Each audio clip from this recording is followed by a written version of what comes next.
Vamos falar agora de um encontro que estava sendo muito esperado, né? Finalmente. Presidente Lula e Campos Neto, presidente do Banco Central, se reuniram essa semana, né?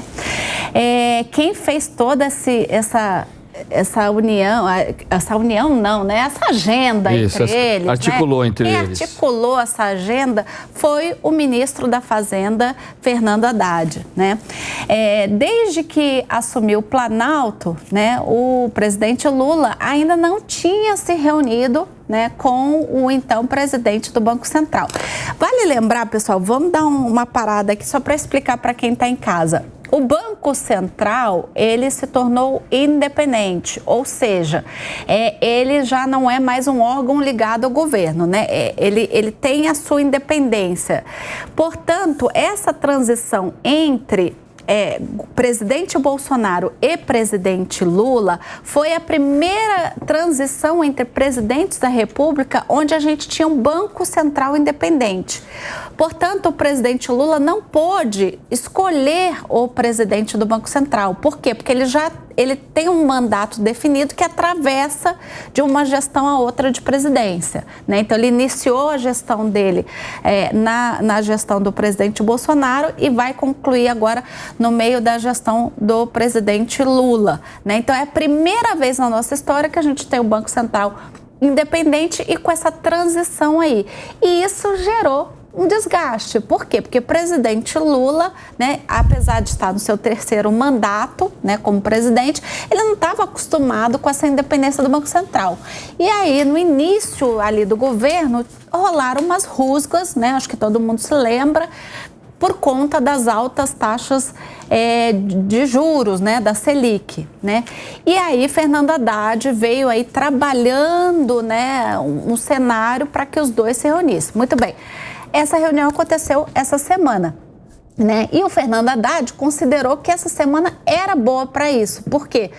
Porque a gente já teve aí duas quedas, né, sucessivas da taxa de juros, né? Então, o Campos Neto tem se mostrado aí bastante interessado em ajudar nessa questão da queda da taxa de juros. Também já fez aí um discurso público que é a favor da taxação, né, de imposto dos mais ricos. E com isso, a relação dele e do Haddad parece estar bastante harmônica e Haddad, então, propiciou esse encontro com o presidente da República. E Fernando Haddad considerou que o encontro foi produtivo e sinalizou que as conversas podem se tornar periódicas. Segundo o ministro, Lula e Campos Neto fizeram um encontro com cordialidade, que serviu para construir relações. É isso aí. Aí agora eu vou jogar aqui para a mesa, né? E vou começar com o Daniel José, que é o nosso economista da mesa. Daniel, qual é tudo bem, é importante que os dois presidentes se conversem, né? Mas, na real, o que a gente pode, assim, ter de realmente frutos de uma boa relação entre os dois presidentes da República e do Banco Central? O que a gente pode esperar de uma boa relação? Muda alguma coisa para o cidadão normal como eu, como você? Pode mudar, sim. Pode? Não, pode mudar sim. É muito importante essa conversa direta, essa construção de um relacionamento mais próximo entre Lula e o Roberto Campos Neto por vários motivos. Eu acho que, dando um passo atrás, o Roberto Campos Neto, ele é uma pessoa super educada, super respeitosa, e eu acredito, e todos que estão assistindo a gente devem provavelmente concordar comigo, que os ataques que a esquerda fez, que o Lula fez, que a Gleisi Hoffmann fez contra o Roberto Campos Neto foram muito injustas no começo do mandato, porque o trabalho do Banco Central é um trabalho muito técnico, não é um trabalho político, é um trabalho técnico. E essa independência do Banco Central, ela é muito importante justamente por conta da diferença da natureza do trabalho de um governo, que é um trabalho político, do trabalho da presidência do Banco Central. Como eu disse, é um trabalho muito técnico. O principal papel do Banco Central é resguardar o valor da nossa moeda, resguardar o valor do real, ou seja, controlar a inflação. Isso é muito importante. a gente viu nas últimas reuniões do Copom, né, o Conselho Monetário, né, que decide sobre para onde vai a taxa de juros, que teve redução da Selic. Então, as coisas estão se encaminhando um pouco melhor para que as taxas de juros caiam.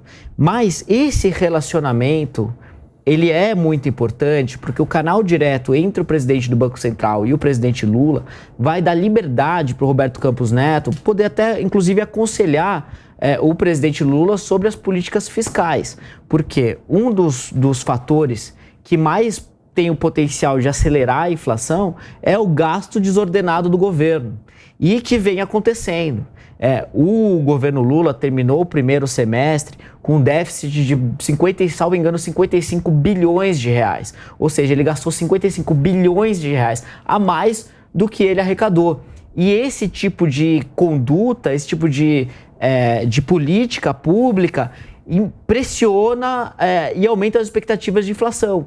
Então, é muito importante que tenha esse contato direto, justamente para que o Roberto Campos Neto possa ter uma liberdade maior de aconselhar o presidente Lula para que ele seja mais rigoroso fiscalmente. Porque, no final de contas, tudo bem, quando a gente olha hoje as perspectivas do Banco Central para a economia, o PIB, que é tudo aquilo que o Brasil produz como economia, tem perspectivas maiores do que estavam antes, foram reajustadas para cima. Então, isso é uma notícia positiva. Agora, a perspectiva no final do ano é que a inflação esteja fora da meta. Então, isso já é preocupante. Talvez essa queda de inflação, essa queda da taxa Selic, da taxa de juros, tenha que ser freada ou até revertida ao longo do tempo, justamente para controlar a inflação, que é um grande mal na sociedade e que atinge muito mais os mais pobres, que consomem toda a renda. Então, o que eu acredito que pode ser mais benéfico desse relacionamento é justamente uma forma assim mais política, mais delicada ali do Roberto Campos Neto tentar redirecionar o Lula ali para políticas fiscais mais responsáveis, que inclusive eu tenho que admitir, apesar de não gostar do Haddad, o Haddad tem essa preocupação e tem tentado, apesar da turma do resto da patrulha do PT ir na direção contrária, o Haddad tem tentado colocar os gastos do governo nos eixos e até por isso ele tem uma vontade muito grande de taxar cada vez mais, que uma vez que ele não consegue diminuir os gastos, ele vai ter que aumentar a receita. Então, o Roberto Campos Neto pode ser ali ao longo do tempo um player, né, um ator político importante para que o governo federal comece a ir na direção correta, uma vez que ele só tem errado em políticas fiscais. Sim. O Haddad tem se mostrado, eu concordo, ele mostrou que, tecnicamente, ele é muito melhor do que como gestor público. Você não acha isso, sim? E isso trazia uma grande desconfiança. E acho que o Campos Neto ficou esse momento se acotovelando com o Lula justamente para proteger o Haddad. Porque o Haddad, ele foi atingido, inclusive, pela Gleisi, né? A Gleisi, né? O próprio PT atacava o Haddad. Tanto eu não lembro qual que foi as decisões. Pessoal também. Eu não lembro qual que foi a decisão, que se não fosse o Lula de encontro com o Haddad, ele corria o risco de perder uma decisão econômica justamente para a Gleisi, para a turma da patrulha do PT. No momento que o Roberto Campos começou a sentir seguro que o Haddad estava no caminho certo, que ele pode até não chegar ao déficit zero, mas que está trabalhando, está tentando achar caminhos para zerar a dívida, né? Zerar o custo, né? O que arrecada e o que gasta. Sim. O que arrecada e o que gasta. Ele virou um dos melhores parceiros do Haddad. Eles hoje, os dois juntos, vou falar que é Batman e Robin, né? Porque vai né? Mas eles viraram obviamente o Haddad seria Robin nessa situação. Porque o Roberto Campos Neto, o que ele aguentou o que ele mostrou como trabalho, assim, é impressionante. E os dois estão tendo muita habilidade, né? O Haddad nessa aproximação do Lula. O Lula já entendeu que os dois estão juntos, então acho até que recebeu de forma muito harmoniosa por conta disso. E o Roberto Campos também sinalizando cada vez mais que aceita entrar na pauta. Não sei se vai controlar, mas... O governo só quer gastar. Mas eu sei, mas a cena... Mas o Roberto Campos sabe, tanto é que hoje ele foi no Congresso e reafirmou a vontade dele de taxar offshores e as grandes fortunas, que é uma pauta já que vem do governo anterior, mas que vinha inclusive com um valor de 6%, que o Roberto Campos acha muito pouco, e ele quer 10% justamente para ajudar o governo a arrecadar. Se ele não tivesse essa disposição de ajudar o governo, porque acha que o governo está num caminho de esforço e ele tem que fazer a parte dele, ele não teria feito esse discurso hoje no Congresso e estaria tratando o Banco Central de uma outra forma. Eu acho que virou ali uma grande parceria entre ele e o Haddad, mas fruto da habilidade política do Haddad como ministro. Agora, um outro ponto que eu acho que é importante, só para complementar rapidamente, é que o Roberto Campos Neto, ele pode ser muito importante justamente porque o Haddad não está conseguindo frear o Lula nos gastos absurdos.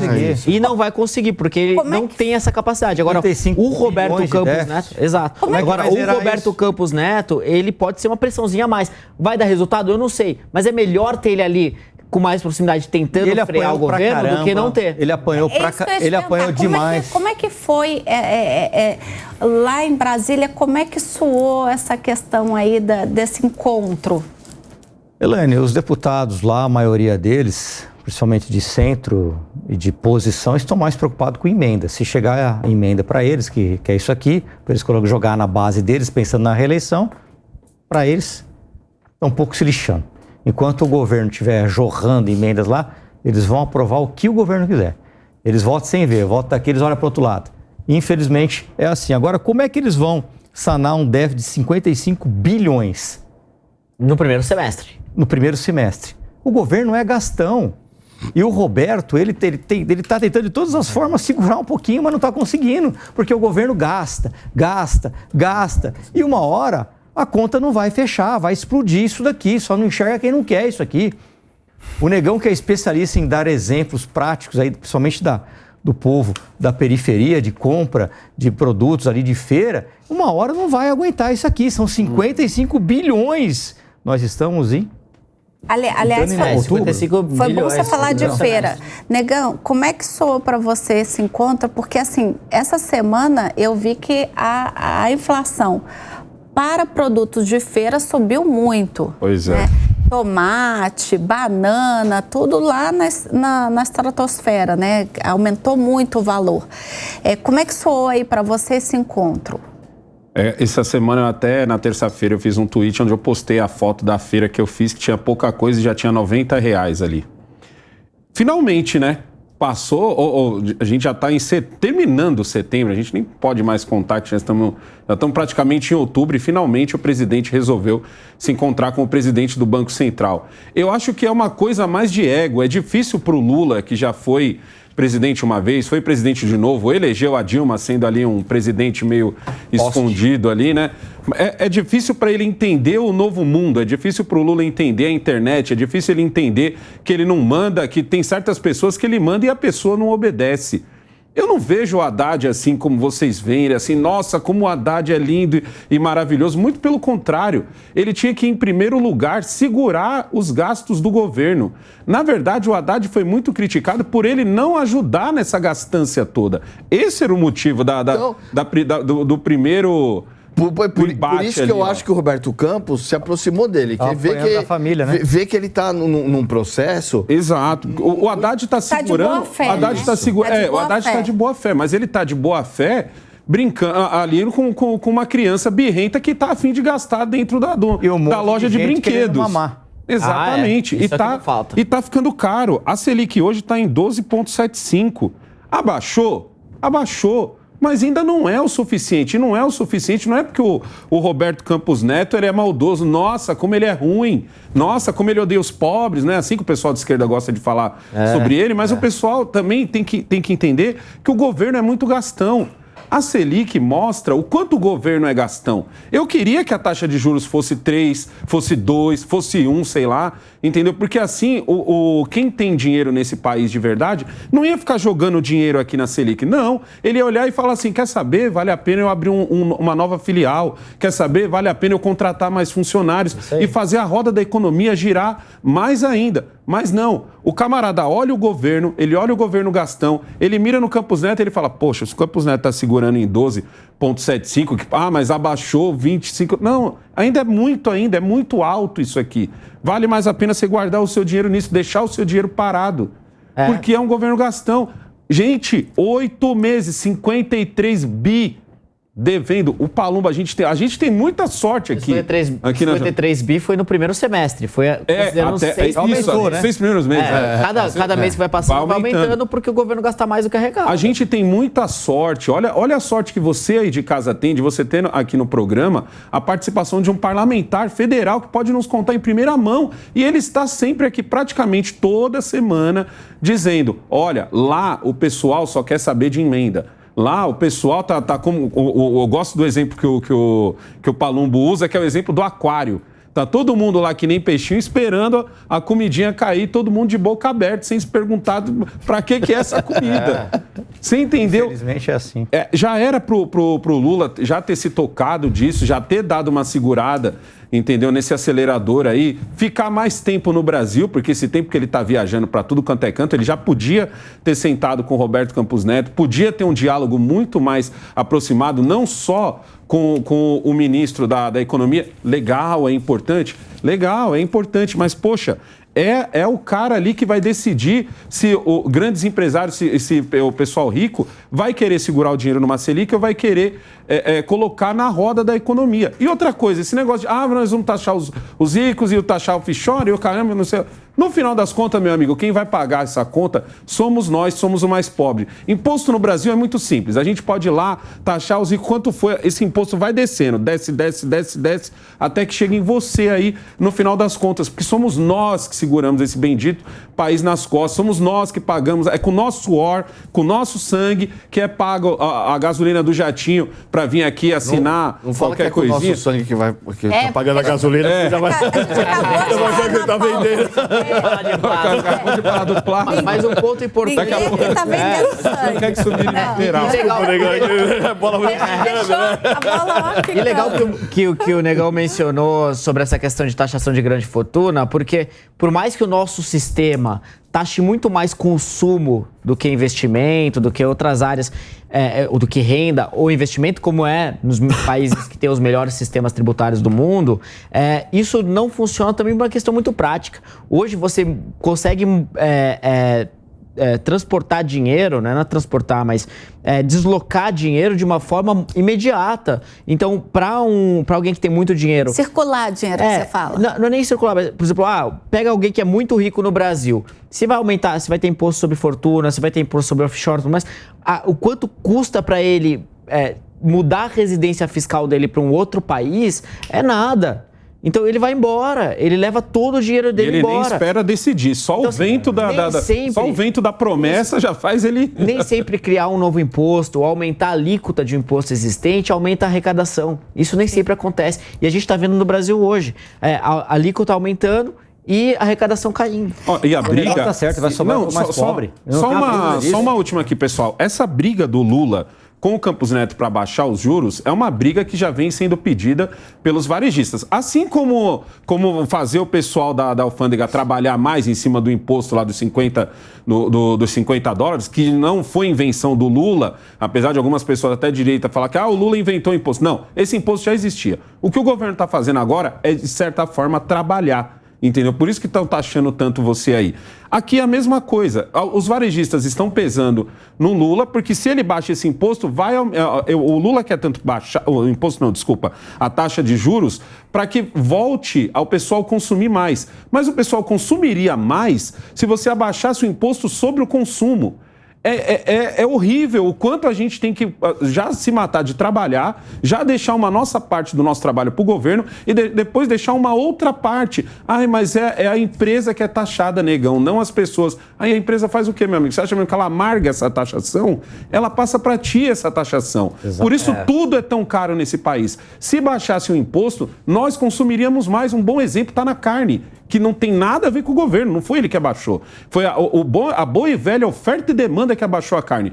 Aumentou o consumo em cima. Só porque abaixou um pouquinho. Agora, um ponto que eu acho que é importante, assim, para finalizar meus comentários sobre a questão do Banco Central e do Roberto Campos Neto, é que todo mundo precisa entender, e eu adoraria, uma das coisas que eu mais gostaria é que o Lula fizesse um curso básico de economia de 3 horas. Não precisa ser assim, 3 horas, entende os princípios básicos. E talvez o Roberto Campos Neto seja a pessoa que dê esse curso para ele. Seria ótimo se isso acontecesse. Eu duvido. Porque a economia, ela é feita de vasos comunicantes. Se você faz uma medida de um lado, ela vai reverberar em todas as áreas. Então, não existe fazer uma medida a forceps para assim, abaixar a taxa de juros na marretada. Isso tem impacto em outras coisas, vai desequilibrar totalmente a economia. Então, a forma sustentável da gente garantir que a taxa de juros abaixe e se mantenha cada vez mais baixa é controlando os gastos do governo.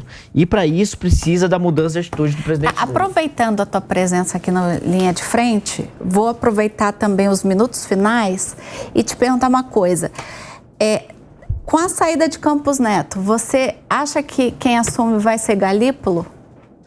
Eu acho que tudo se encaminha para que seja o Galípolo, né? Por isso que ele já foi nomeado diretor lá do Banco Central, né? Não só a presidência, mas toda a diretoria tem mandatos e conforme os mandatos vão acabando, vão sendo substituídos por indicações do presidente, né? Então, o primeiro indicado para ocupar uma posição vaga na diretoria do Banco Central foi o Gabriel Galípolo.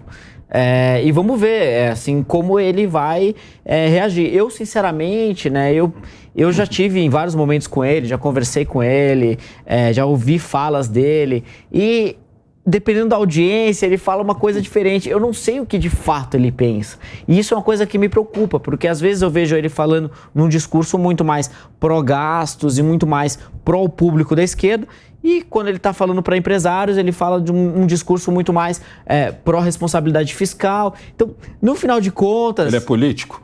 No final de contas, é difícil, assim, ele que supostamente deveria ser uma pessoa técnica e, enfim, em vários quesitos ele de fato. Foi indicado pelo Lula? Foi indicado pelo Lula. Sim.